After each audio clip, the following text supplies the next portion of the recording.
He is a millionaire destroyed by a secret no one dares to reveal. She, a young maid with eyes that hide invisible scars. But what he sees that night changes everything, and may cost both their souls. If you enjoy stories of love and romance, watch until the end, subscribe to this channel, and leave a comment saying where you're listening from. The road wound through the Blue Ridge Mountains, like an old scar on the green skin of the Appalachian wilderness. Emily tightened her fingers on the strap of her worn leather bag, feeling her stomach turn with each curve the taxi navigated. The driver, a middle-aged man with a heavy southern accent, murmured about the changing weather, about the rains that came early that year. She merely nodded, her eyes fixed on the landscape that became increasingly wild and isolated. "Are you sure that's where you want to go, miss?" The man asked for the third time, looking at her through the rearview mirror with an expression of doubt he couldn't disguise. "Harrison Manor is pretty isolated, you know. Not a place for a young lady like yourself." Emily swallowed hard. It wasn't the first time she'd heard comments like this since leaving Ashwood. In the small town where she grew up, people whispered about the Harrisons as if they were characters from an urban legend. They said the family had blood on their hands, that their lands were acquired through shady deals with corrupt politicians, that the last heir had gone mad after an unspoken tragedy. But Emily needed this job. She needed to hide. She needed a place where no one would ask questions about her past. "I'm sure, yes," she replied in the soft voice she had learned to use since childhood, a voice that didn't draw attention, that didn't arouse curiosity, that didn't break the sacred silence her father had imposed on her life all those years. The property's gate appeared between the trees like an apparition. Black wrought iron, ornamented with details that looked like thorns, intertwined with ivy growing uncontrolled. The initials H were engraved in the center, nearly erased by time and rust. The intercom was broken, but the gate opened with a metallic groan as soon as the taxi approached, as if someone was watching their arrival. The manor emerged at the end of an avenue of eucalyptus trees that formed a dark tunnel over the cobblestone road. It was an imposing building, neoclassical style with colonial influences, 3 stories high with tall windows that looked like closed eyes. The white paint on the walls was peeling in some places, and vines climbed up the columns of the facade like green veins. There was something disturbing about the architecture, as if the house had been built to intimidate, to keep people away. The taxi stopped in front of the marble steps leading to the main entrance. Emily paid the fare, thanked with a nod, and remained motionless for a few moments after the sound of the engine faded away, swallowed by the density of the mountain silence. The air there was different, heavier, laden with moisture and something she couldn't identify. It smelled of eucalyptus, damp earth, and abandonment. The main door opened before she even climbed the steps. An elderly woman appeared on the threshold, wearing an impeccable black uniform and a white apron that contrasted with her grey hair pulled back in a severe bun. Her eyes were small and dark, investigative, as if they could read through the soul of anyone who dared approach that house. "You must be Emily," said the woman in a dry voice, without any trace of cordiality. "I'm Martha, the housekeeper. The agency informed me of your arrival." Emily climbed the steps, holding firmly to the strap of her bag. "Good afternoon, Miss Martha. I'm eager to start work." The housekeeper examined her from head to toe with a look that seemed to catalogue every detail. The simple navy blue dress that Emily wore, the worn flat shoes, the brown hair tied in a low braid, the absence of makeup, the restrained posture. Martha nodded briefly as if approving of what she saw. "Well, Mr. Harrison doesn't like noise, sudden movements, or unnecessary questions. You will clean the permitted rooms, take care of the bedding, and help in the kitchen when necessary. Do not enter the rooms on the 3rd floor without permission. Do not touch the master's personal belongings, and do not ask questions about the family. Is that clear?" "Perfectly clear," Emily replied, feeling a shiver run up her spine. There was something in Martha's words that sounded more like a warning than work instructions. The interior of the manor was even more impressive than the exterior. The entrance hall had a very high ceiling, with a crystal chandelier hanging from it like an imprisoned constellation. The walls were covered with wallpaper in shades of gold and burgundy, and huge paintings in gilded frames showed portraits of people who seemed to observe passers-by with severe eyes. A marble staircase curved toward the upper floors, and Emily could see that many of the doors along the corridors were closed.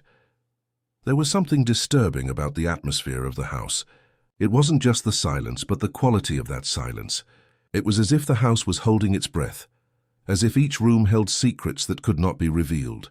The air smelled of antique furniture, beeswax, and something more subtle that Emily couldn't identify. Perhaps it was just the mountain humidity, but there was a melancholy note to that smell, like wilted flowers or perfume spilled long ago. Martha led her through a corridor lined with Persian rugs to a small, austere room on the ground floor near the kitchen. There was a single bed with white sheets, a dark wood wardrobe, a dresser with a mirror, and a window that overlooked the back gardens. "This will be your room," said the housekeeper, placing a key in Emily's palm. "Dinner is served at 7 in the kitchen. You will start work tomorrow at 6 in the morning. Do you have any questions?" Emily tucked the key into her dress pocket. "About Mr. Harrison, Do not ask questions about the master," Martha interrupted coldly. "He is a reserved man who values his privacy. You will rarely see him, and when you do, be discreet. He doesn't like to be disturbed." The housekeeper left the room, closing the door firmly, leaving Emily alone with her thoughts and with the weight of silence that seemed to hover over the entire house. She sat on the edge of the bed, looking out the window at the gardens that stretched as far as the eye could see. There were flower beds that must have once been organized, but now grew wild, with roses climbing uncontrolled up trees and lawns that needed trimming. It was exactly the kind of place where someone could disappear, she thought, where someone could hide from a past that insisted on pursuing them, where secrets could be buried so deeply that they would never return to the surface. Emily opened her bag and removed the only valuable object she possessed, a small Bible with a leather cover worn by time, the same one her father carried during sermons in church. The pages were yellowed, and many passages underlined in red ink. She pressed it against her chest, closing her eyes and trying to push away the memories that always came when she was alone. Memories of a silent childhood, of knees bruised from so much kneeling, of prayers whispered in the dark, of a father who preached about the dangers of the flesh and the sins of desire. Memories of a small town where everyone knew the radical pastor's daughter, where looks were always of pity or judgment. Memories of a night escape, of falsified documents, of a new name and a clean identity. A sound outside made her open her eyes. From the window's reflection, she could see a shadow moving in the garden, a tall male figure walking among the trees with measured steps. The man stopped near a fountain that hadn't worked in years, stood motionless for a few moments, and then turned toward her window. Emily quickly moved away from the glass, her heart racing. There was something in that figure's posture that made her feel as if she was being observed, studied, evaluated. Was it him? Was it Alexander Harrison? When she looked back out the window minutes later, the garden was empty. Only the shadows of the trees moved with the wind, and silence had returned to the house like a living presence, breathing along with her. Dawn arrived with the sound of rain beating against the window panes and the distant noise of thunder echoing through the mountains. Emily had slept poorly, waking several times during the night with the sensation that someone was walking through the corridors of the house. They were just the natural noises of an old building, she tried to convince herself, but there was something in the creaking of the wood and the whispers of the wind that left her restless. At 6 o'clock sharp, she got up, put on a simple uniform that Martha had left on the dresser the night before, and tied her hair in a low bun. The uniform consisted of a navy blue skirt that fell to her knees, a long-sleeved white blouse, and an immaculate apron. When she looked in the mirror, she hardly recognized herself. She looked even younger, more fragile, like a porcelain doll dressed to play a role. The manor's kitchen was spacious and functional, with dark wood cabinets, a central marble island, and a window that overlooked the back gardens. Martha was already there, preparing breakfast with precise and silent movements. She looked Emily up and down, nodded briefly in approval, and pointed to a list of tasks pinned to the refrigerator. "You will start with the main living room," said the housekeeper without preamble. "Then the library, the office, and the 2 guest bedrooms on the 2nd floor. Don't touch anything beyond what's necessary for cleaning. If you find any locked door, don't insist. And remember, absolute silence." Emily nodded and took the cleaning cart that was prepared near the back door. As she pushed the cart through the corridors, she observed the details of the decoration more carefully. There were photographs in silver frames on the sideboards, but they were all turned face down, as if someone couldn't bear to look at them. Some paintings on the walls were covered with white sheets, transforming them into silent ghosts that seemed to observe her passage. The main living room was an impressive chamber, with a high ceiling, marble fireplace, and enormous windows that extended from floor to ceiling. Period furniture was distributed throughout the space: burgundy velvet sofas, aged leather armchairs, glass-topped coffee tables with legs worked in gold. But there was a layer of dust over everything, as if the room hadn't been used in months, perhaps years. Emily began to work meticulously, dusting the furniture, vacuuming the Persian rug, cleaning the windows so light could freely enter. While she worked, she hummed softly a song that her grandmother used to sing when she was a child, before her father banned any type of secular music at home. It was a simple, melancholy melody about a princess lost in an enchanted forest. It was when she was polishing the coffee table that she heard footsteps in the corridor. Firm, measured footsteps of someone who knew every board of the old floor, every creak of the ancient wood. Emily stopped working and stood motionless, her heart accelerating for no apparent reason. The footsteps stopped outside the room, and she could sense a presence there, someone observing through the half-open door. Slowly, she turned around. Alexander Harrison was standing in the doorway, an imposing silhouette cut against the light from the corridor. He was taller than she had imagined, with broad shoulders and an erect posture that conveyed natural authority. His hair was dark, slightly graying at the temples, and was tousled as if he had just woken up.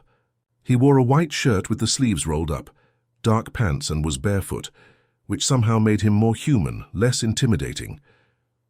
But it was his eyes that left her breathless. They were a deep grayish blue, like the sky before a storm, and there was an intensity in them that seemed to pierce her soul. He observed her with an expression she couldn't decipher: surprise, curiosity, something that could be recognition. As if he were seeing a ghost. "You're the new employee," he said, and his voice was deep, husky, as if it wasn't used frequently. It wasn't a question, but a statement. "Yes, sir," Emily replied, making a small curtsy and keeping her eyes lowered. "Emily Smith, I apologize if I disturbed you with the noise." "There was no noise," he said, taking a step into the room. "You sing." The observation caught her off guard. I didn't realize. It wasn't my intention. What song was that?" Emily raised her eyes for a moment, and then lowered them again. "A lullaby my grandmother used to sing, about a lost princess." Something changed in Alexander's expression. His muscles tensed imperceptibly, and he took another step toward her. "How does it go?" I don't completely remember," she lied, because in truth she remembered every word, every note, but there was something in the intensity of his gaze that made her want to protect herself. Just fragments. He remained silent for long seconds, studying her face as if trying to solve a puzzle. Emily could feel the heat radiating from his body, could perceive the subtle scent of his cologne, mixed with something more masculine, more primitive. It was disturbing the way his presence filled the entire environment, as if the air became denser, more charged. "Where did you come from?" he finally asked. "From Ashwood, sir. In the mountains. Family." "I don't have family anymore," she replied, and there was a painful truth in those words that made something tighten in his chest. Alexander nodded slowly, as if her answer confirmed something he already suspected. "You seem too young to be alone in the world." "I'm 23, sir." 23, he repeated as if tasting the words. "And you came to work here, why?" "This house isn't exactly welcoming." Emily hesitated. She couldn't tell the truth, that she was running from a past that haunted her, that she had changed her identity, that she needed a place where she could hide until she discovered who she really was. Instead, she said, "I need the work, sir, and I like quiet places." Something that might have been a smile touched his lips, but it was so brief that she almost thought she had imagined it. Quiet. That's an interesting word to describe this house. He moved a step closer, and now he was close enough that she could see the small lines around his eyes, the shadow of beard that darkened his jaw, the almost imperceptible scar that cut across his left eyebrow. There was a severe beauty in his features, but also a deep melancholy, as if he carried a weight that could never be lifted. "Martha told you the rules?" he asked. "Yes, sir." I mustn't disturb you, I mustn't ask questions, and I mustn't enter the rooms on the 3rd floor. Good rules, he murmured, but his eyes remained fixed on her face, as if he were memorizing every detail. You have interesting eyes. The comment made her blush involuntarily. Thank you, sir. It wasn't a compliment, he said, but there was no cruelty in his voice. It was an observation. You have eyes that keep secrets. Emily felt as if he could see through her, as if all the lies she had built about her new identity were transparent to him. Everyone has secrets, don't they, sir? The question caught him off guard. For a moment, something vulnerable crossed his expression, like a crack in a carefully constructed mask. Some secrets are more dangerous than others. And yours? She asked, surprising herself with her own boldness. Alexander remained motionless for a moment, and then took a step back, as if she had touched something that burned. The distance he created between them seemed to cool the air in the room. Continue with your work, he said coldly, returning to his previous formality. And remember the rules. He turned to leave, but stopped at the door and looked over his shoulder. Emily. Yes, sir. Don't sing that song again. And then he disappeared down the corridor, leaving her alone with her heart beating erratically and the sensation that something had irrevocably changed between them. She didn't know if it was fear or excitement she felt, but there was a certainty growing in her chest. Alexander Harrison was a dangerous man, not because of violence, but because of the way he managed to awaken things in her that she didn't know existed. Things her father had tried to kill years ago. Things she was just beginning to discover. In the days following their first encounter, Emily developed a silent routine in the manor, but her mind was far from calm. Alexander seemed to be always present, even when he wasn't visible. She could feel his eyes on her when she cleaned the library, heard his footsteps on the floor above when she organized the guest rooms, caught the subtle scent of his cologne in the corridors where he had passed. It was as if he were studying her, observing every movement, every reaction. Sometimes when she turned quickly, she could glimpse his silhouette disappearing behind a door or climbing the stairs. Other times, she found small signs of his presence. A coffee cup still warm abandoned on the library table, an armchair with the imprint of his body still pressed into the upholstery, pages of books that had been recently turned. The library became her favorite place in the house. It was a welcoming environment, with shelves that went from floor to ceiling, filled with books in English, French, Spanish, and other languages she didn't recognize. There was an antique desk near the window, always organized but with signs of frequent use. It was there that she found the first indication that there were more secrets in that house than Martha had mentioned. It was a rainy Thursday when it happened. Emily was dusting books on the highest shelf, balanced on a wooden ladder, when a thick leather-bound volume fell from its position and hit the floor with a dull thud. When she bent down to pick it up, she noticed that some pages had come loose from the middle of the book. They weren't pages from the book. They were letters. The first was yellowed by time, written in a delicate feminine handwriting. The date at the top of the page was from 12 years ago. Emily glanced quickly toward the door to make sure she was alone before starting to read. My dear Alexander, I can no longer live with this secret burning in my chest. I need to tell you about the child I carry, about the impossible choices I was forced to make.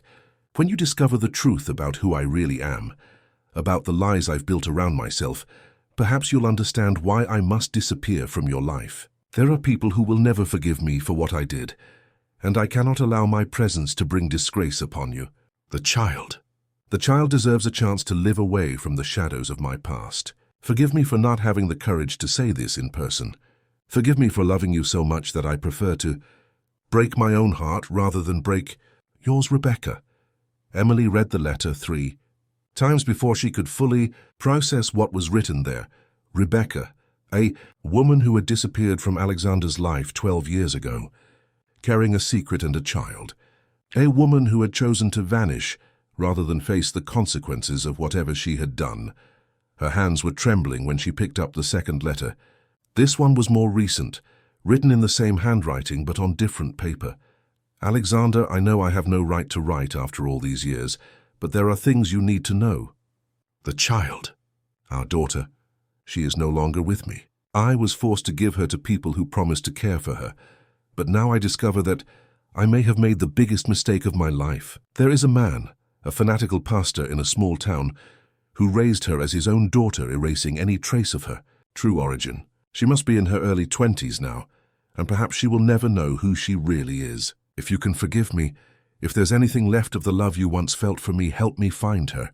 She deserves to know the truth, Rebecca. The paper slipped from Emily's fingers and fluttered to the floor. Her heart was beating so hard that she could hear it echoing in her ears. Early 20s. A fanatical pastor. A small town. Her daughter raised as if she belonged to someone else. Interesting reading? Alexander's deep voice made her jump with surprise. He was standing at the door of the library, leaning on the doorframe, observing her with an unreadable expression. His eyes moved from the scattered letters on the floor to her pale face. Emily got up quickly, her legs unsteady. Thursday, I wasn't snooping. The letters fell when... I know, he said, entering the library and closing the door behind him. I put them there on purpose. The confession left her breathless. What? Alexander approached slowly, like a predator who didn't want to frighten his prey. From the first day you arrived here, something about you seemed familiar. The way you move your hands, how you tilt your head when you're thinking, how your eyes change color when you're frightened.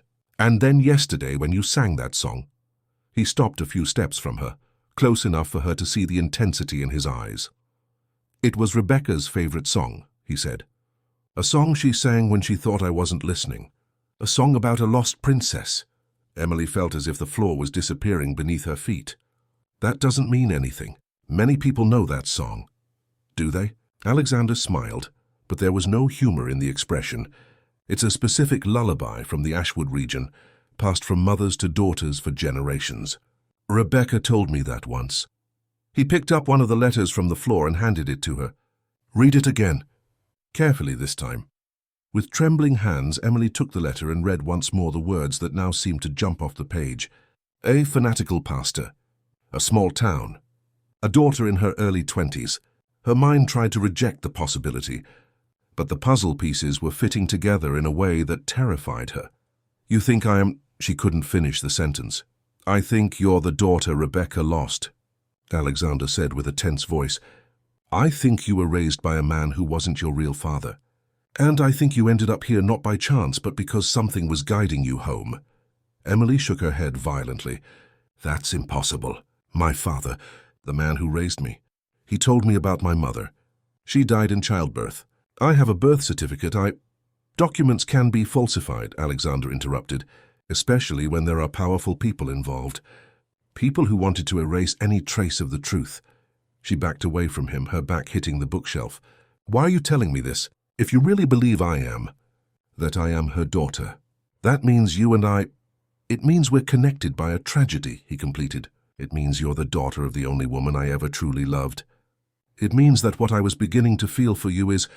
He stopped, running his hands through his hair in a gesture of frustration. Is what? Emily asked, her voice coming out as a whisper. Alexander looked into her eyes, and she saw there a mixture of desire, pain, and something that seemed like desperation. Is impossible. The silence that followed was charged with an almost unbearable tension. Emily could feel every beat of her heart, every breath that entered and left her lungs. The library, which had seemed welcoming before, now felt claustrophobic, as if the walls were closing in around her. Where is she? She finally asked. Rebecca, where is she now? Alexander looked away.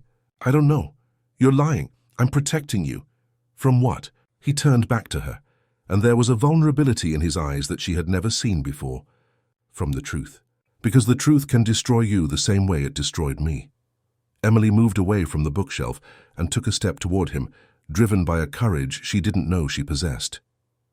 I've been destroyed once already, when I discovered my entire life was a lie, when I fled from the only home I knew, when I had to become someone else to survive. If you really believe I'm her daughter, then I have the right to know where she is. Alexander studied her for a long moment, as if weighing his options. Finally, he sighed deeply. There's a wing of this house you've never seen, he said, a part that has remained locked for years. Martha has the keys, but she never uses them. There are things there, photographs, clothes, personal belongings, things that belong to Rebecca. And her? Where is she? His expression hardened. Far from here, in a place where she's safe from the people who hurt her. I want to see her. No, why not? Because, he said, approaching her again, because if you really are who I think you are, then seeing her could cost both of your lives. Emily felt a shiver run down her spine. What do you mean? But Alexander was already moving away, walking toward the door. Continue with your work, he said without looking back, and forget what you read today. Forget this conversation. Forget everything. The door closed behind him with a final sound, leaving Emily alone in the library with the letters scattered on the floor and a million questions burning in her mind. She knelt and began to gather the papers, but her hands were shaking so much that she could barely hold them. If Alexander was right, if she really was Rebecca's daughter, then her entire life had been built on even bigger lies than she imagined. And if Rebecca was still alive, if she was in danger because of something she had done in the past, then Emily needed to find her, even if it meant defying the only man who had managed to awaken feelings that she didn't know she possessed. That night, Emily couldn't sleep. She lay in the narrow bed, staring at the ceiling and trying to process everything she had discovered. Alexander's words echoed in her mind like a disturbing mantra. You are the daughter of the only woman I ever truly loved. If that were true, then what she felt for him wasn't just wrong. It was a perversion of fate. But there was something else that tormented her. The way he looked at her, as if she were both salvation and damnation. The intensity in his eyes when he said that what he felt for her was impossible. There was desire there, she was sure, a desire that mirrored what was growing inside her, despite all the revelations. Around 3 in the morning she heard footsteps in the corridor, slow, hesitant footsteps that stopped in front of her door and remained there for long minutes before moving away. Alexander. She knew it was him. She could sense his presence even through the thick wood of the door. The temptation to open it was almost unbearable, but something kept her motionless in bed, her heart beating erratically. The next morning, Martha observed her with a different attention, more intense. The housekeeper had always been reserved, but now there was something almost hostile in her behavior. When Emily picked up the cleaning cart, Martha grabbed her arm with surprising strength. There are places in this house where you must not go, said the older woman, her small eyes gleaming with a clear warning. There are secrets that are better left buried. I don't know what you're talking about, Emily replied, trying to free herself from the grip. Yes, you do, Martha hissed. I saw you two in the library yesterday. I saw the letters on the floor. Some truths are too dangerous to be discovered. And why do you care so much about this? The question made Martha hesitate, a shadow of something, guilt, fear crossing her expression. Because I've cared for this family too long to see everything destroyed again. Rebecca almost killed Mr. Harrison when she disappeared. Almost drove him to madness. I won't allow that to happen again. You know where she is, Emily said, not as a question but as a statement. Martha released her arm abruptly. Finish your work and don't ask any more questions. For everyone's sake. But Emily couldn't simply forget. As she cleaned the permitted rooms of the house, her mind worked feverishly, trying to fit the pieces of the puzzle together. If she really was Rebecca's daughter, then the man she had been raised to call father had lied about everything. The religious sect of which he was leader, the punishments she received when she showed any sign of rebellion, the forced isolation from other children, it all made sense if she were a kidnapped child, someone he was trying to mold to erase her true identity. She vaguely remembered fragments of a previous life, recurring dreams of a woman with long hair who sang lullabies, the smell of expensive perfume, the sound of high heels on marble floors. She had always thought they were just fantasies, creations of a childish mind that yearned for a mother she had never known. But what if they were real memories? During lunch, served in silence in the kitchen, Emily carefully observed Martha. The housekeeper carried a bunch of keys on her apron, and one of them was visibly different from the others, older with elaborate ornaments. Was it the key to the forbidden wing? When Martha left to check the gardens, Emily made an impulsive decision. She followed the older woman to the back door and watched her through the window. Martha walked toward an abandoned greenhouse at the back of the property, but what caught Emily's attention was the direction from which she had come. Not from the kitchen, but from a side door she had never noticed before. When Martha disappeared into the greenhouse, Emily moved quickly. The side door was slightly ajar, revealing a narrow corridor she had never seen. Her heart pounded as she slipped through, following the corridor until she reached an area of the house that seemed frozen in time. It was like entering a preserved museum. The rooms here were arranged clean, but covered by a layer of melancholy that seemed to permeate the very air. The first room she found was clearly prepared for a woman. There was a dressing table with perfume bottles still lined up, a double bed with pink silk sheets, wardrobes full of dresses that looked expensive and elegant. Emily picked up one of the perfume bottles and opened it. The smell that came out almost knocked her down. It was the same perfume from her childhood dreams, sweet and floral with notes of jasmine. Her hands trembled when she picked up a silver hairbrush from the dressing table. There were long dark strands still tangled in the bristles, the same color as her own hair.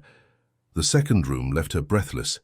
It was a child's room, decorated in pastel tones with toys arranged on the shelves and small clothes carefully folded in the drawers. There was a carved wooden crib, and next to it a rocking chair that seemed to have been used to sing lullabies. It was when she saw the broken mirror leaning against the wall that everything connected. It was an antique mirror with an elaborate golden frame, but someone had broken the glass in a network of cracks that radiated from the center like a spider's web.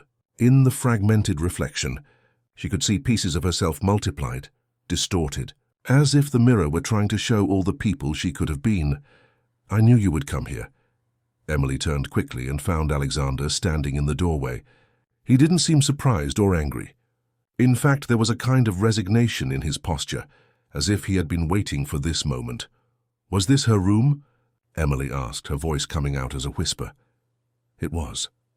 He entered the room slowly, his eyes traveling over the toys, the crib, the rocking chair. She prepared everything for the child she was carrying. She spent hours here singing, dreaming about the future.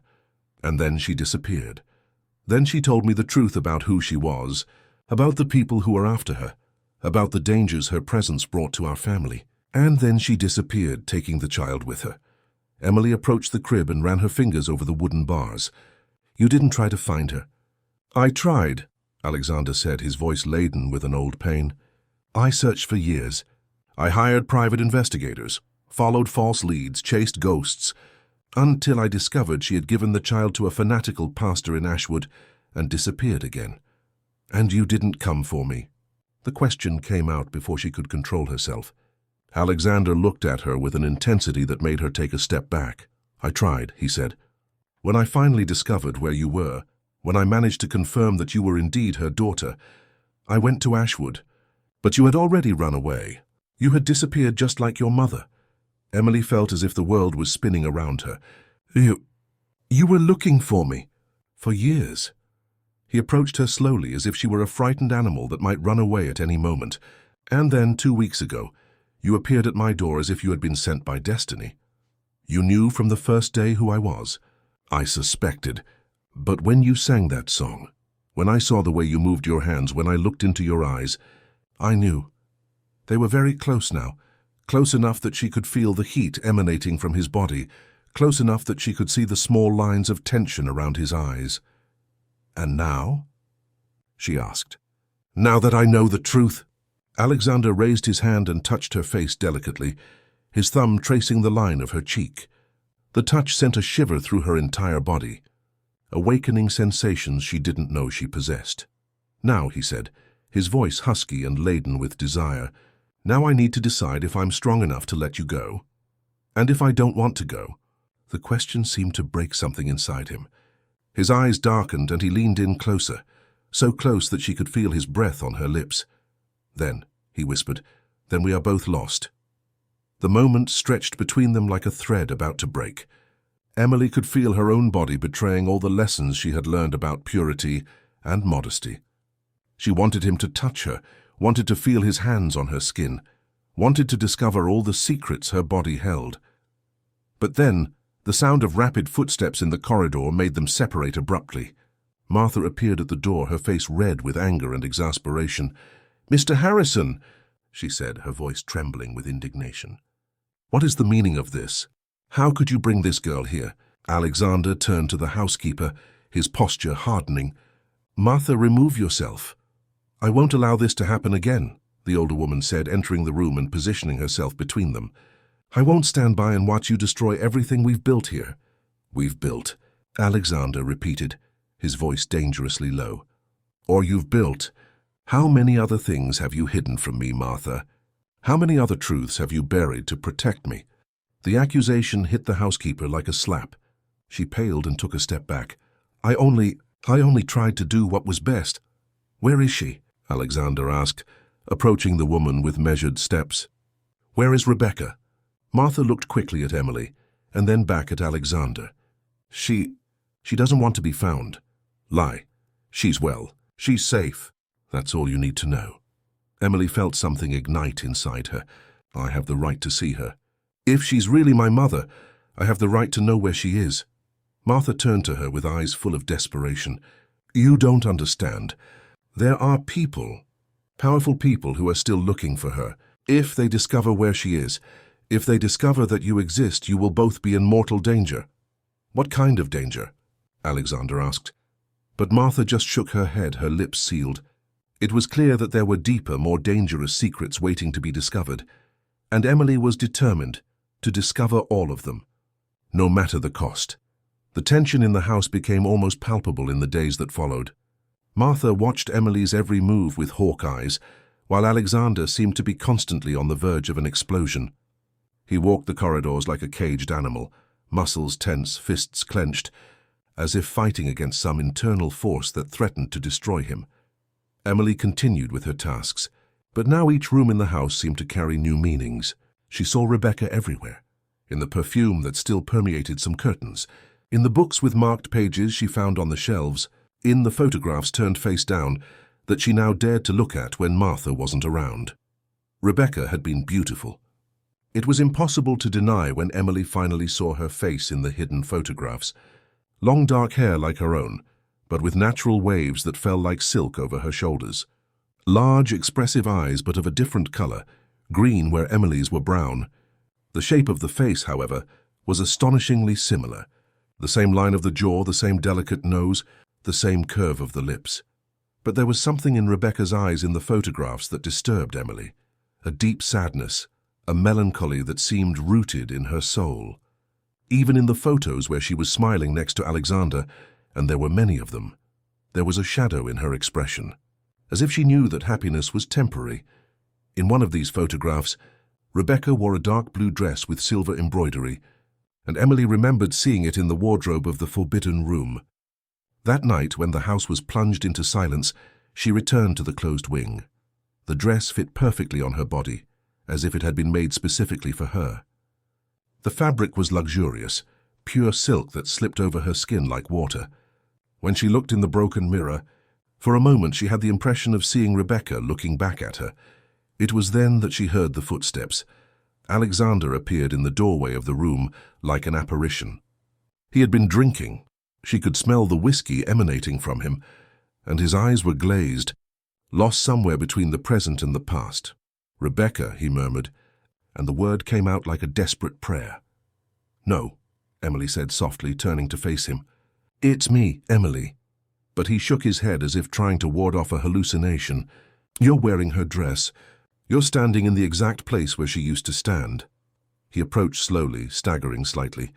Do you know how many times I've dreamed of this moment? How many times I've woken up in the middle of the night, thinking I'd heard her voice?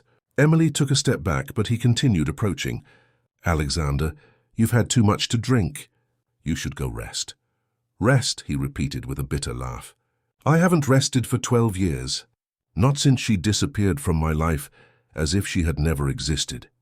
He stopped in front of her, so close that she could see the red veins in his eyes, feel the alcoholic heat of his breath. Do you want to know why I couldn't let her go? Why I searched for her all these years? Emily didn't answer, but he continued as if she had asked. Because she was pregnant when she disappeared. Pregnant with my child. And I never knew if the child was born, if it was alive, if it was well. His voice broke slightly. Rebecca robbed me of the chance to be a father. The revelation hit Emily like a punch in the stomach. If she really was Rebecca's daughter, then Alexander was— You're my father, she whispered, but he shook his head violently. No, I'm— Done? How can you be sure? Alexander raised his hand and touched her face, his fingers trembling slightly. Because what I feel for you isn't what a father feels for a daughter.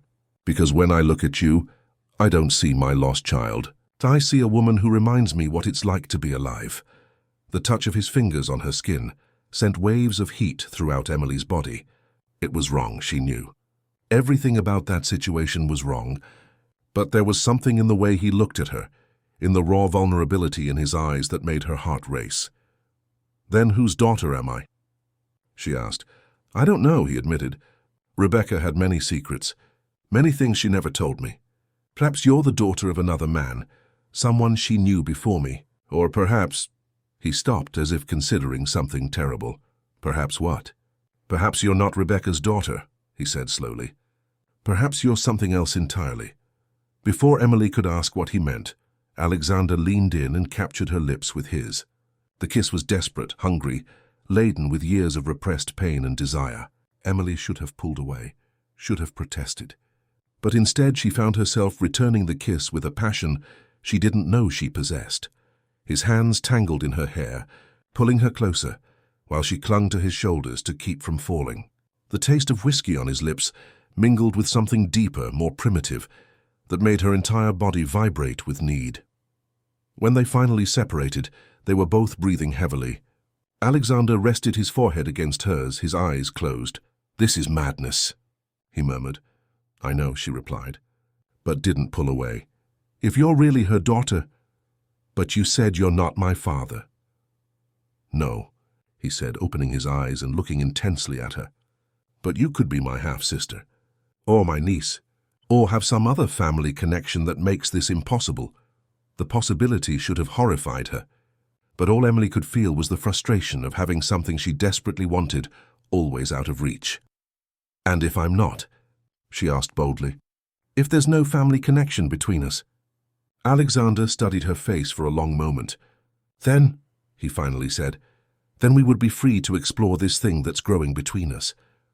"How can we find out?" "Rebecca," he said simply. "She's the only one who can give us the answers." "Then take me to her." Alexander shook his head. "It's too dangerous." "More dangerous than this?" Emily gestured between them. "More dangerous than living in uncertainty, not knowing if what we feel is wrong or right." He considered her words for a moment, and she could see the internal struggle unfolding in his eyes. "There are things you don't know," he finally said. "Things about Rebecca, about why she ran away, about the people who are still looking for her.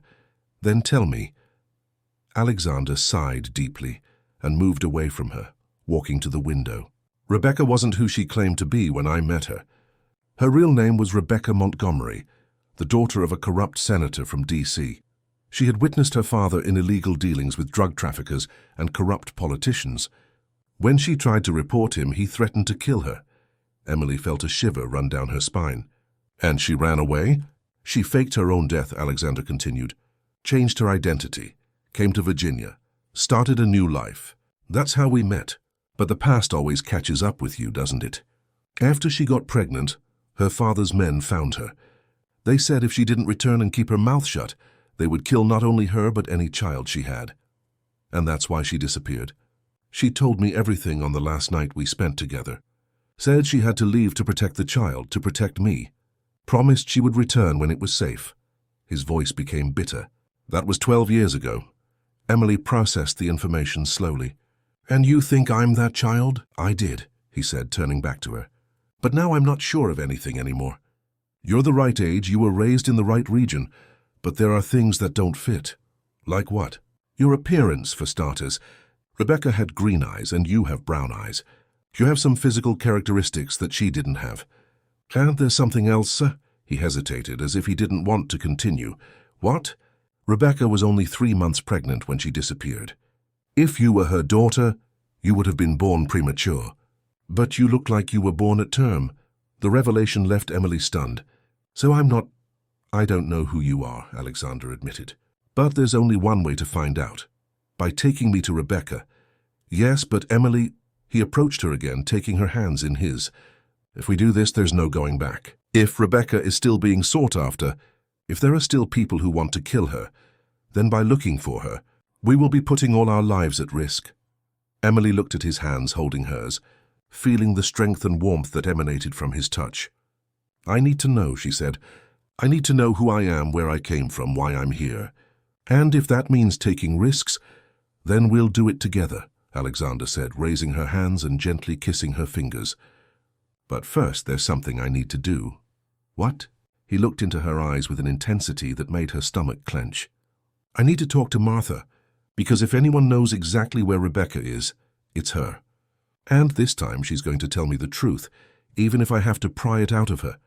The promise in his voice was both exciting and terrifying. Emily could see that Alexander was a man accustomed to getting what he wanted, and now he wanted answers. And so did she. The confrontation with Martha happened the next morning in Alexander's office. He had summoned the housekeeper with a coldness that Emily had never seen before, and when the woman entered the room, it was as if the temperature of the entire environment had dropped several degrees. Martha remained standing in front of the massive mahogany desk, her hands intertwined in front of her apron, her face a mask of silent determination. Alexander was seated behind the desk, but his posture was anything but relaxed. Every muscle in his body was tense, ready to attack. Emily observed from the armchair next to the window, feeling like an intruder in this clash of wills that had clearly been building for years. "You lied to me," Alexander said without preamble, his voice as sharp as glass. "All these years you knew where Rebecca was and didn't tell me." Martha raised her chin defiantly. "I protected you. Protected all of us. Protected or betrayed. Rebecca asked me not to tell," the housekeeper said, but there was a crack in her voice that revealed uncertainty. "She said it was for everyone's good." "Rebecca was dead to me," Alexander rose abruptly, the chair scraping against the floor. "You let me live for 12 years believing that the woman I loved had disappeared from the face of the earth, when all along she was where?" Emily interrupted, no longer able to remain silent. Martha looked at her with something that seemed like panic. "Girl, you shouldn't be hearing this." "She has every right to hear," Alexander said, coming around the desk and positioning himself in front of Martha. "Especially if she is who we think she is." The housekeeper closed her eyes for a moment, as if gathering strength for a confession she knew was inevitable. When she opened them again, there were tears there. "Rebecca is at St. Teresa's clinic," she finally said, 40 miles from here in the mountains near Ridgecrest." Emily felt as if she had been punched in the stomach. "A clinic? Is she sick?" Martha hesitated before answering. She's not well in the mind. Not since she lost the child." "Lost the child?" Alexander repeated, his voice dangerously low. "What child?" "The child she was carrying when she fled from here," Martha explained, the words coming out in a nervous rush. "She gave birth prematurely, alone, in an abandoned house in the mountains. The baby didn't survive." The silence that followed was deafening. Emily could hear her own heart beating, the ticking of the clock on the wall, the distant sound of the wind in the trees outside. Alexander had gone so pale that his lips were almost white. "My child died?" he whispered. "Yes," Martha confirmed. "And Rebecca." Rebecca never recovered. She started seeing things, hearing voices. She said the baby was still alive, that it was hidden somewhere. The doctors said it was a type of postpartum psychosis, aggravated by the trauma of loss. Emily felt as if the world was crumbling around her.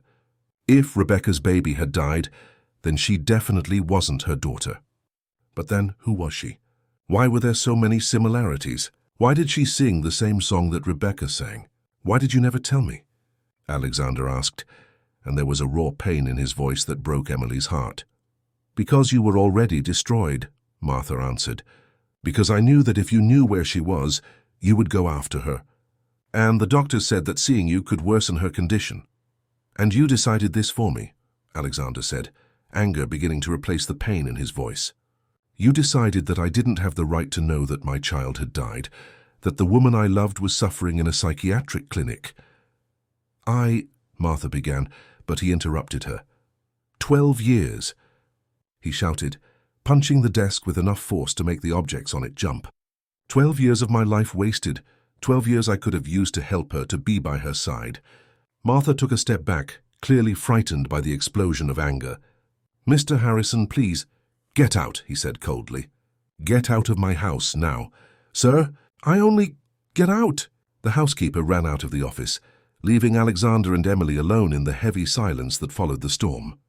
Alexander remained leaning on the desk, his head down, his shoulders trembling slightly. Emily rose slowly and approached him. "Alexander, my child," he whispered, My child died and I didn't even know. She touched his shoulder gently, feeling the tense muscles under her palm. I'm so sorry. He turned to her, and what she saw in his eyes made her want to cry. It was a pain so deep, so absolute, that it seemed to have been carved directly into his soul. If you're not Rebecca's daughter, he said slowly, then who are you? Why are you here? Why do you look so much like her? I don't know, Emily admitted, but maybe Rebecca can tell us. Maybe seeing her is the only way to discover the truth. Alexander shook his head. You heard Martha. Rebecca is sick. Seeing strangers could worsen her condition. But I'm not a stranger, Emily said. Somehow I'm connected to her. Maybe my presence could help her rather than harm her. He studied her for a long moment, and she could see the internal war unfolding in his eyes. The desire to see Rebecca again, fighting against the fear of causing more damage. If we go, he finally said, and if your presence worsens her condition, I will never forgive myself. And if we don't go, Emily replied, we'll never know the truth. About me, about you, about what's happening between us. The mention of what was happening between them made something change in Alexander's expression. His eyes darkened, and he moved closer to her, eliminating the distance that separated them. You're right, he said, raising his hand to touch her face. I need to know. I need to know if what I feel for you is what? She whispered, leaning her face toward his touch. Is love, he admitted, his voice husky. Is a love that frightens me, that consumes me, that goes against everything I should feel. Emily's heart raced. Alexander. No, he said, his thumb tracing the line of her lips. Let me speak. Let me say what I should have said from the first day. You make me remember what it's like to be alive. When I look at you, I don't see Rebecca. I see you. Your strength, your courage, your beauty. I see the woman who managed to awaken feelings that I was certain were dead. Emily felt tears forming in her eyes. I feel something too, she confessed. Something I've never felt before. Something that scares me and excites me at the same time. Alexander leaned in closer, so close that she could feel his breath on her lips. Then let's discover the truth. Let's go to Rebecca, get the answers we need, and then... Then? She asked. Then we decide if we have the right to be happy. Before she could answer, he kissed her. This time the kiss was different from the previous one. Less desperate, more tender, laden with unspoken promises and future possibilities. Emily melted in his arms, allowing herself to feel the full intensity of the feelings she had been repressing. When they separated, they were both breathing heavily. Alexander rested his forehead against hers, his eyes closed. Tomorrow, he said. Tomorrow we'll go to the clinic. And today? She asked. He opened his eyes and looked at her with an intensity that made her stomach clench. Today I want to show you what it means to be desired. I want to touch every inch of your skin. I want to teach your body things it never knew it could feel. His words sent waves of heat throughout Emily's body. She knew it was dangerous, knew she was venturing into unknown territory, but she couldn't resist the promise in his eyes. Alexander, she whispered. I know, he said softly, and that's why it will be perfect. Because it will be just ours. No past, no future, just this moment. He took her hand and led her toward the door. Do you trust me? Emily looked into his eyes, saw the sincerity there, the controlled passion, the love he had confessed. I trust you. As he led her up the stairs toward his bedroom, Emily knew she was crossing a line that she could not uncross. But for the first time in her life, she didn't feel afraid. She felt alive, desired, free to explore the mysteries of her own body and heart. And if this was wrong, if they discovered tomorrow that there was some family connection between them, at least they would have this night. This perfect night when they could pretend that the world was simple, that love was enough, that two lost hearts could find each other in the darkness and create their own light. The bedroom door closed behind them with a final sound, and Emily knew that her life had changed forever. Alexander's bedroom was a masculine sanctuary, decorated in dark shades of navy blue and gold. A king-size bed dominated the center of the room, covered with silk sheets that seemed to ripple like water under the soft light of the bedside lamps. Enormous windows offered a panoramic view of the mountains, but at that moment, Emily could only see the man in front of her. Alexander closed the door and turned to her, but didn't immediately approach. Instead, he stood watching her, as if memorizing every detail of her appearance in that moment. The golden light from the lamps created shadows that danced across his face, highlighting the strong line of his jaw, the intensity of his eyes. "Are you sure?" he asked, his voice husky with restrained desire. "Because if we cross this line, there will be no going back." Emily felt her heart racing, but there was no doubt in her mind. Throughout her life, she had been taught that her body was a temple that should be preserved, that desire was sin, that intimacy was something dirty and forbidden. But looking at Alexander, seeing the way he looked at her as if she were the most precious thing in the world, all of that seemed absurd. "I'm sure," she said, her voice firm despite the nerves dancing in her stomach. Alexander approached slowly, as if she were a wild animal that might startle and run away. When he came close enough to touch her, he raised his hands and began to undo the braid in her hair with delicate, reverent movements. "Your hair," he murmured, as the brown strands flowed between his fingers. "It's even more beautiful loose." Emily closed her eyes, allowing herself to feel the simple pleasure of having someone touch her hair with such tenderness. No one had ever done this before. No one had ever touched her with such gentleness, as if she were made of crystal. "May I?" he asked, his fingers hovering over the buttons of her blouse. She nodded, not trusting her voice. Alexander began to unbutton her blouse slowly, kissing each inch of skin that was revealed. His lips were warm against her collarbone, and she felt a shiver run through her entire body when he murmured her name against her skin. "You're beautiful," he said, stepping back to look at her when the blouse slipped from her shoulders.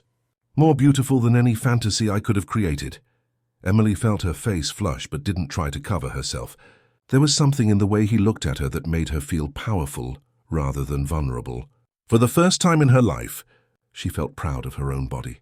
"Your turn," she said boldly, bringing her hands to his shirt. Alexander smiled, the first genuine smile she had seen on his face, and let her undo the buttons of his shirt. Her hands trembled slightly, but he didn't seem to mind. When the shirt fell to the floor, Emily couldn't help but contemplate the masculine torso before her. He was magnificent. Muscles defined without being exaggerated, golden skin with a small trail of dark hair that disappeared into the waistband of his pants. There were some scars, a long one on the right side of his chest, another smaller one near his shoulder, that told stories she wanted to know. "Where did these come from?" she asked, tracing the larger scar with her fingertips. Alexander stiffened slightly under her touch. "Reminders of a previous life, from when I still believed I could save the world." There was pain in his voice, but also an acceptance that suggested he had made peace with his past. Emily leaned in and kissed the scar gently, making him gasp in surprise. "All your scars are part of who you are," she said, "and I want to know every part of you." The declaration broke something in Alexander's control. He took her in his arms and carried her to the bed, placing her gently on the silk sheets. The sensation of the fabric against her skin was luxurious, but not as much as the weight of Alexander's body on hers when he lay down beside her. "We'll go slow," he promised, kissing her neck. "I don't want you to get hurt." His hands explored her body with a reverence that made her feel like a goddess. Each touch was a promise, each kiss a declaration of adoration. When he finally possessed her completely, it was with a tenderness that brought tears to her eyes. The initial pain was quickly replaced by sensations she had never imagined existed.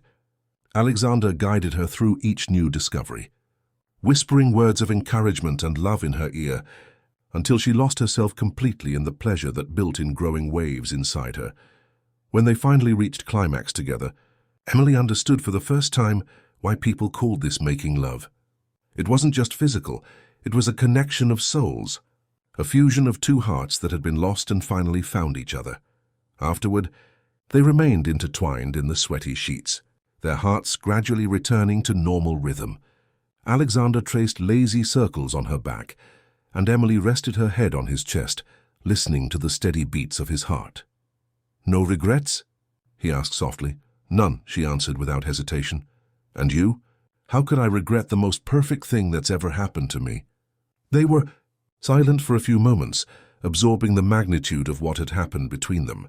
Emily knew that her life had changed irrevocably. She was no longer the frightened girl who had arrived at the manor a few weeks ago. She was a woman who knew the power of her own desire, who knew what it was to be loved and desired. "Alexander," she finally said, "what if we discover tomorrow that there is some connection between us? Some reason why this is wrong?" He stiffened slightly beneath her. "Would you regret it?" "No," she answered honestly. "But would you?" Alexander was quiet for so long that she began to worry. When he finally spoke, his voice was laden with fierce determination. "I don't care," he said. "I don't care if you're my half-sister, my cousin, or anything else. What I feel for you is real, it's pure. It's the first genuine thing that's happened in my life in years. And if the world says it's wrong, then damn the world." The passion in his words made Emily's heart race again. "Do you really believe that?" "I do," he said, turning to face her. "You are mine, Emily, and I am yours. No matter what we discover tomorrow, that won't change." She leaned in and kissed him, pouring all her gratitude and love into that kiss. When they separated, they were both breathing heavily again. "Tomorrow we'll go to Rebecca," he said. "We'll get the answers we need. But tonight is ours." He pulled her closer, and Emily allowed herself to get lost again in the magic of being in his arms. Outside, the wind blew through the mountains. But inside the bedroom, they had created their own world where only love mattered. It was nearly dawn when they finally fell asleep, so intimately intertwined that it was impossible to tell where one ended and the other began. In Emily's dreams, she was walking through a sunlit garden with a dark-haired woman who sang the same lullaby she had known since childhood. But when she woke a few hours later, it was with the certainty that her answers were finally within reach. Rebecca was waiting for them, and with her, the truth about who Emily really was and why fate had brought her to this house, to this man who now slept peacefully beside her. She delicately traced the contours of his face, memorizing every line, every shadow. No matter what they discovered today, she would carry this memory with her forever, the memory of the night she learned what it was to love and be loved in return. The rising sun painted the sky golden through the windows, and Emily knew that a new chapter of her life was beginning. A chapter she would write with her own hands, making her own choices, following her own heart, and her heart irrevocably belonged to the man who slept beside her. The morning was grey when they departed for St. Teresa's clinic. Heavy clouds gathered over the mountains, threatening rain, and there was a tension in the air that mirrored the nervousness of both of them. Alexander drove in silence, his fingers tight on the steering wheel, while Emily observed the landscape passing by the window, trying to calm the nerves dancing in her stomach. The previous night had changed everything between them. It wasn't just the physical aspect of their union, but the emotional connection they had forged. Emily felt different, more complete, as if a part of herself that had always been dormant had finally awakened. But now in the light of day, the doubts returned. What if Rebecca revealed something that made their love impossible? "Are you okay?" Alexander asked, looking at her from the corner of his eye. "Nervous," she admitted. "What if she doesn't want to see us? What if our presence disturbs her? Then we'll face it together," he said, extending his free hand to hold hers. "No matter what happens today, you're not alone." St. Teresa's clinic was an elegant building hidden among ancient pine trees, with well-maintained gardens and an atmosphere of tranquility that contrasted with Emily's internal agitation. The main building was colonial in style, painted white with blue details, and there was something almost pastoral about its appearance. The clinic's director, Dr. Martin, received them in his office with a cautious expression. He was a middle-aged man with graying hair and kind eyes behind gold-rimmed glasses. "Mr. Harrison," he said, rising to greet them. "I must confess I was surprised by your call. Rebecca never mentioned that she might receive visitors." "How is she?" Alexander asked, ignoring the observation. Dr. Martin hesitated. "Physically, she's fine. Mentally, it's complicated. Rebecca lives in a world of her own most of the time. She constantly talks about a daughter she lost, a child she believes is alive somewhere. She's built an entire fantasy around this child." Emily felt a shiver run down her spine. "What kind of fantasy?" "She draws constantly. Portraits of a girl who ages year after year. Says she can see her in dreams, that she knows exactly what she looks like. It's an obsession that completely dominates her life." Alexander and Emily exchanged a meaningful look. "Can we see her?" Alexander asked. Dr. Martin studied them carefully. "I can allow it, but I must warn you that Rebecca may react unpredictably to strangers. And the young lady," He looked at Emily. Must be especially careful. Rebecca becomes very agitated in the presence of young women. Sometimes she thinks they are her lost daughter. We understand the risks, Alexander said firmly. Rebecca's room was on the second floor, with a beautiful view of the gardens. Dr. Martin knocked gently on the door before opening it, announcing the visitors in a low voice. Rebecca was sitting by the window, a woman still beautiful despite the years of suffering marked on her face. Her dark hair was interwoven with silver strands, and she wore a blue silk robe that accentuated the paleness of her skin. But it was her eyes that shocked Emily. They were green like emeralds, but empty, as if she were looking at something no one else could see. "Rebecca," Alexander said softly, approaching slowly. She turned at the sound of his voice, and for a moment, something seemed to clear in her expression. "Alexander?" she whispered, as if she couldn't believe what she was seeing. You came." "I did," he said, kneeling beside her chair. "I brought someone with me, someone we'd like you to meet." Rebecca looked beyond him and saw Emily standing near the door. The reaction was instantaneous and devastating. She rose abruptly, the chair falling backward, and brought her hands to her chest as if she had been shot. "No," she whispered, then shouted, "No! She's dead! My baby is dead!" Dr. Martin took a step forward, but Rebecca was already running toward Emily. Her hands extended as if she wanted to touch her to make sure she was real. "My baby," Rebecca cried, stopping a few inches from Emily. "My sweet baby. I knew you would come back to me." "Rebecca," Dr. Martin said gently, "this is not your daughter. This is Emily, a friend of Mr. Harrison." But Rebecca shook her head violently. "No, no, no. I know my own daughter." She turned to Alexander with wild eyes. "How could you hide her from me? How could you let me think she was dead?" "Rebecca, calm down," Alexander said, rising and approaching cautiously. "This is not your daughter. Your child. Our child died, remember? You told me." "Liz," Rebecca shouted. "Lies, they lied to you. She didn't die. They took her! They took my baby and said she had died, but I always knew she was alive." Emily felt as if the floor was disappearing beneath her feet. "Who took her?" she asked, her voice trembling. Rebecca turned to her with eyes shining with a sudden and terrifying lucidity. "My father's men. They came when you were born, said you were an abomination, that a child born of sin couldn't live. But they didn't kill you. They took you away and told me you had died." "That's impossible," Dr. Martin intervened. "Rebecca, you're confused. This young woman is 23 years old. Your daughter would be only 12. But Rebecca shook her head again. "No, my baby is 23 years old. I got pregnant when I was 16. Alexander was 21. It's been 7 years since we met." A deadly silence fell over the room. Emily looked at Alexander and saw his face gradually pale as the pieces clicked into place in his mind. "Rebecca," he said slowly, "what year do you think it is?" 2012, she answered without hesitation. "It's 2012, and our daughter was born 3 months ago. They took her 3 months ago, but I always knew she would return." Dr. Martin briefly closed his eyes. "Rebecca lives trapped in the year her daughter was born. For her, only 3 months have passed, not 12 years. But Emily was focused on something more disturbing. "Rebecca," she said carefully, "you said your daughter was born when you were 16. "Yes," Rebecca confirmed, taking Emily's hands in hers. "And you are her. You are my baby.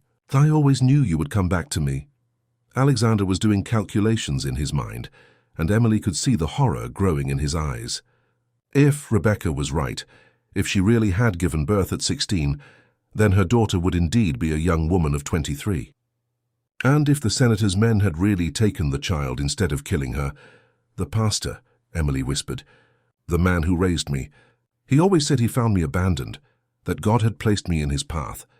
They paid him to raise you," Rebecca said, tears streaming down her face. "Paid him to hide you, to make you forget who you really were. But I never forgot. I drew your face every day, aged you year by year in my mind." She released one of Emily's hands and ran to a desk in the corner of the room. She returned with a stack of drawings, spreading them on the floor. They were portraits of a girl growing year after year, and the last drawing was eerily similar to Emily's face. "My baby!" Rebecca cried, embracing Emily with desperate force. "My sweet baby, you've come home." Emily returned the embrace, feeling something deep and primitive heal inside her. It was as if a part of her soul that had always been empty had finally been filled. But when she looked over Rebecca's shoulder at Alexander, she saw only horror in his eyes. Because if Rebecca was right, if Emily really was her daughter, then everything that had happened between them the night before was— "No," Alexander whispered, backing up until he hit the wall. "No, this can't be happening." Dr. Martin looked between them with growing concern. "Mr. Harrison, what's going on?" But Alexander couldn't answer. He could only look at Emily in Rebecca's arms and feel his world completely crumble. The woman he loved, the woman he had touched, whom he had possessed the night before, was his own daughter. The daughter he had searched for during 12 years, the daughter he had loved in the most wrong way possible. The silence in the clinic room was deafening. Alexander remained pressed against the wall, the color drained from his face, looking at Emily and Rebecca embracing as if he were witnessing his worst nightmares come to life. Dr. Martin observed the scene with growing concern, clearly perceiving that there was something more happening than a simple reunion. Emily gently separated herself from Rebecca's embrace, but kept the woman's hands in hers. "Rebecca," she said softly, "I need you to tell me everything about the father of the child, about what really happened." Rebecca wiped the tears from her face, but her eyes remained fixed on Emily's face, as if she might disappear at any moment. "Alexander is your father," she said. "We loved each other so much. We were so young, so naive." "Rebecca," Alexander interrupted, his voice coming out hoarse and desperate. "Please think carefully. Are you sure? Are you absolutely sure that I am the father?" Something in the urgency of his voice made Rebecca hesitate. She looked at him, then at Emily, and a shadow of confusion crossed her eyes. She began, bringing her hand to her forehead. "Sometimes I get confused. Sometimes the years get mixed up in my mind." Dr. Martin approached. "Rebecca, let's try to focus on one thing at a time. You said Alexander was 21 when you met. Can you tell me how you met?" Rebecca concentrated, her eyebrows furrowed in effort. It was at the university graduation ball. I was 18, he was 21. We danced all night." Emily felt her heart race. If Rebecca was 18 when they met, and not 16 as she had said before, then the dates didn't match up. "Rebecca, are you sure about your age?" "You said before that you were 16. 16. Rebecca seemed genuinely confused. "No, I was... She stopped, pressing her palms against her temples. "The dates all get jumbled. Sometimes I think it was yesterday. Sometimes it seems like an eternity ago." Dr. Martin made a quick note on his pad. "It's common in cases of psychological trauma. Rebecca's memory has been severely affected by the loss of her child. She may be mixing events from different periods." Alexander moved away from the wall, a spark of hope appearing in his eyes. "Rebecca, listen to me carefully. I need you to remember, when exactly did you get pregnant?" "In what year?" Rebecca closed her eyes, concentrating intensely. "I was in college, studying psychology. It was my second year, so I was 19. She opened her eyes, looking directly at Alexander. "And you were finishing law school. You were 22. The relief that crossed Alexander's face was almost palpable. If Rebecca was 19 when she got pregnant, and the child was born 12 years ago, then she would be only 11 now, not 23. "Rebecca," Emily said gently, "if you were 19 when you got pregnant, then your daughter would be much younger than me. I'm 23 years old." Rebecca looked at her with growing confusion. But you are her. You have to be her. You sing the same song, have the same gestures, the same way of tilting your head when you're thinking. Perhaps," Dr. Martin carefully suggested, "you are related in some other way. Distant cousins, perhaps. That would explain the physical similarities." But Rebecca shook her head vigorously. No, she is my daughter. I know she is." Her hands began to tremble and she rose abruptly. "You're all trying to confuse me. You're trying to take my baby away from me again." Rebecca's agitation was dangerously increasing. Dr. Martin made a discreet signal to a nurse who had appeared at the door. "Rebecca," Alexander said, approaching slowly, "no one is going to take anyone away from you. But I need you to calm down and think. Is there something else you haven't told us? Any other secret?" Rebecca stopped pacing back and forth and stared at him. For a moment, her expression became completely lucid. as if a fog had dissipated from her mind. "There was another man," she said quietly. The silence that followed was absolute. Alexander stood motionless.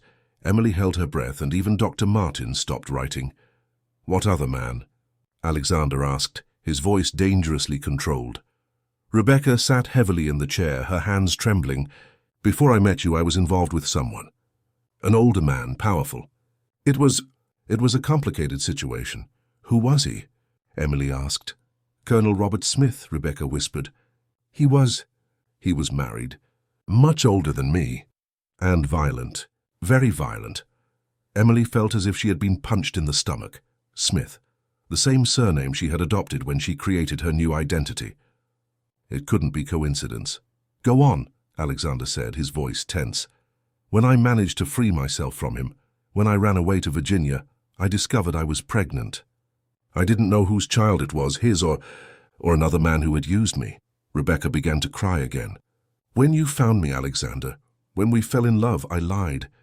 I said I was a virgin, that you were my first love. But I was already 3 months pregnant." Emily's world began to spin. "Are you saying that Alexander was never the father of the child?" Rebecca completed. "That I was so desperate to forget my past that I built a fantasy where you two were a happy family." Alexander collapsed into a chair, relief and confusion fighting in his expression. "So the child you lost was Robert Smith's daughter," Rebecca said. "And when my father's men took her, they said they were going to give her to someone who would raise her far from all this filth. A pastor in a small town who wouldn't ask questions." Emily felt her legs grow weak. "The pastor who raised me, his name was Jeremy Smith." Rebecca raised her head sharply.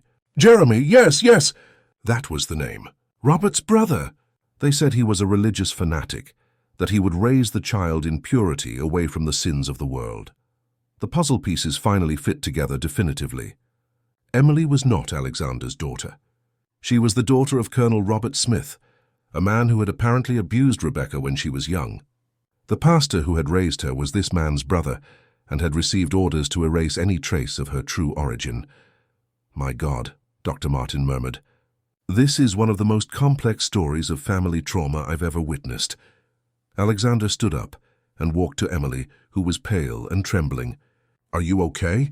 She began, but couldn't form the words. The truth was both liberating and devastating. She wasn't Alexander's daughter, which meant that the love between them wasn't wrong. But she was the daughter of a man who had abused Rebecca, which explained why the pastor had been so harsh with her, so determined to purify her supposedly sinful nature. "This means," Alexander said slowly, taking her hands, "that we are not blood relatives. That what we feel for each other is real." Emily completed, tears finally streaming down her face. "Is real and not wrong." Rebecca observed the exchange between them with a sudden clarity. "You love each other," she said, not as a question but as a statement. "Yes," Alexander admitted, looking at Emily. "We love each other." Rebecca smiled through her tears. Then something good came out of all this tragedy. "You found each other," Dr. Martin gently intervened. "Rebecca, do you feel better now that you've told the truth?" Rebecca nodded slowly. "It's as if a weight has been lifted from my shoulders. All these years I've carried the guilt of having lied to Alexander, of having built our family on a lie." "And now?" Alexander asked. "Now," Rebecca said, looking at Emily, "now I can see that you found the person you were meant to love. And she's not my biological daughter, but—" She extended her hand to touch Emily's face. "But perhaps fate brought you here to heal all the wounds of the past." Emily took Rebecca's hand. "I'd like to continue visiting you, to be the daughter you lost, but in a different way." "I would like that very much," Rebecca said, smiling for the first time since they had arrived. When they finally left the clinic, the sun was setting behind the mountains, painting the sky in golden and rosy hues. Alexander and Emily walked to the car in silence, processing everything they had discovered. "So," Alexander finally said, stopping and turning to her, "now we know the truth. About you, about me, about Rebecca. We know that we are free to love each other without guilt or shame." Emily looked at him, seeing not just the man she loved, but the entire journey that had brought them to this moment. "And now? What do we do now?" Alexander smiled, taking her face between his hands. Now we begin our real life, together.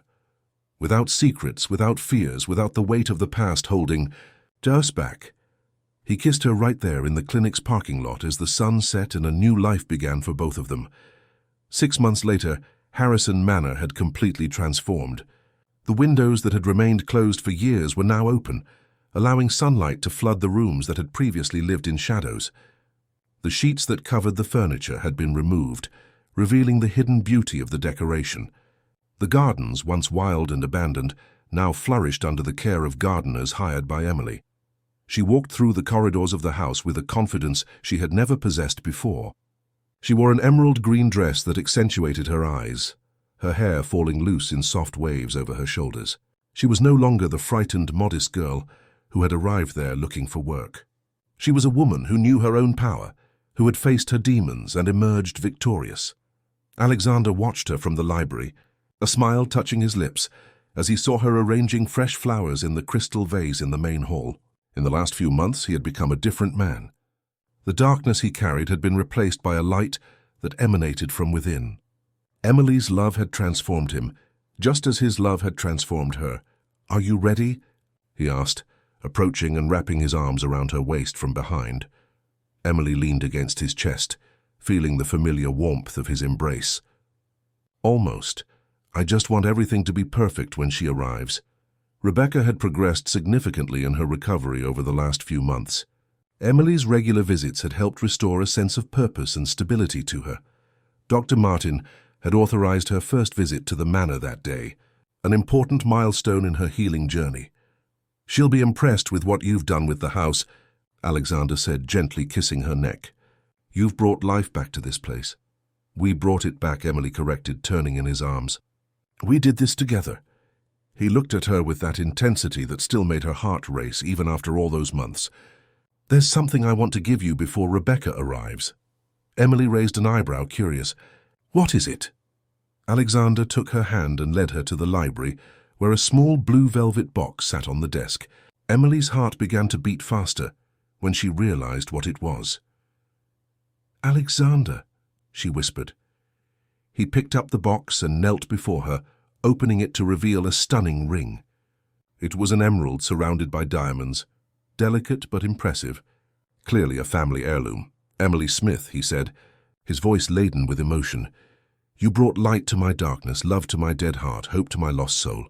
You taught me that it's possible to be reborn, that the past doesn't define the future, that true love can overcome any obstacle." Tears formed in Emily's eyes as she looked at the man kneeling before her. "Will you marry me?" he asked. "Will you be my wife, my companion, my partner for life?" "Yes," she said without hesitation, her voice broken with emotion. "Yes, I will." Alexander slid the ring onto her finger, a perfect fit as if it had been made specifically for her. When he stood and kissed her, it was like sealing a promise that had been made from the first moment they looked at each other. "This ring belonged to my grandmother," he said when they separated. "She always said she would know when I found the right woman to wear it. And now I know she was waiting for you." Emily admired the ring, seeing how it caught the light and reflected it in small rainbows. "It's beautiful. But Alexander, there's something I need to tell you before Rebecca arrives." He looked at her with concern. "What is it?" "I found my biological father," she said. "Colonel Robert Smith." Alexander's expression immediately hardened. "What? How?" "I hired a private investigator. I wanted to know the whole truth about my origin." Emily took his hands. "He's in prison, Alexander." "He was convicted of corruption and abuse of power. He can never hurt us.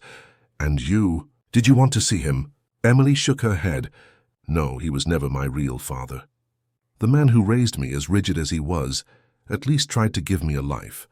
And you," she touched his face gently, "you taught me what it's like to be truly loved." The sound of a car in the driveway interrupted the moment. Rebecca had arrived. They greeted her at the front door, and Emily was moved to see how much better Rebecca looked. Her eyes were clearer, more present, and there was a serenity in her posture that hadn't existed before. "My dear," Rebecca said, embracing Emily warmly. "You're radiant. Love has truly transformed you. How are you feeling?" Emily asked. "Better. Each day better. Dr. Martin says I can receive partial discharge soon. live in an assisted home where I'll have more freedom." Rebecca smiled. "And you? How are things here?" Emily raised her hand, showing the ring. "Alexander asked me to marry him." Rebecca clapped with joy. "Oh, how wonderful. When will the wedding be?" "We haven't decided yet," Alexander said. "We want you to be present, so we'll wait until you feel completely ready." Tears of happiness glistened in Rebecca's eyes. "You too. You've given me back hope. You've shown me that it's possible to find happiness even after so much pain." They spent the entire afternoon together, Rebecca telling stories of her youth, Emily talking about her plans to completely renovate the house, Alexander revealing his plans to transform part of the property into a rehabilitation center for people who had suffered family trauma. When the sun began to set, Rebecca prepared to return to the clinic. "Before I go," she said, "there's something I want to give you." She took out a small package from her purse and handed it to Emily. Inside was a handwritten music sheet, yellowed by time. "It's the song you always sing," Rebecca explained. "The song of the lost princess. It was my grandmother who wrote it, passed down from generation to generation to the women in our family. Somehow that song reached you, even though you're not my biological daughter. Perhaps fate has its own plans." Emily held the music sheet against her chest, moved. "Thank you. I'll keep it forever." After Rebecca left, Alexander and Emily climbed to the terrace of the manor, from where they could see the entire extent of the property. The full moon illuminated the renewed gardens, and there was a peace in the air that contrasted drastically with the somber atmosphere that had previously permeated that place. "Do you regret anything?" Alexander asked, pulling her closer. "How could I regret?" Emily replied. "My entire life was a journey to reach this moment, to reach you. Even knowing that your biological father was a terrible man, even after all the pain you went through." Emily turned to face him completely, especially because of that, because it made me strong, because it taught me to value true love when I finally found it, because it showed me that I can choose my own destiny. She looked at the ring on her finger, seeing how it shone under the moonlight. "A year ago, I was a frightened girl running from a past I didn't understand. Today, I'm a woman who knows her own power, who chose her own love, who is ready to build her own future." "And what future do you see for us?" Alexander asked. Emily smiled, that radiant smile that had become her trademark in recent months. "I see a life full of love, purpose, hope. I see children running through the gardens of this house, children who will grow up knowing they are unconditionally loved. I see Rebecca recovering completely and becoming the grandmother she always wanted to be. I see you continuing to heal, becoming the man you always were beneath all that pain. And you? What do you see for yourself?"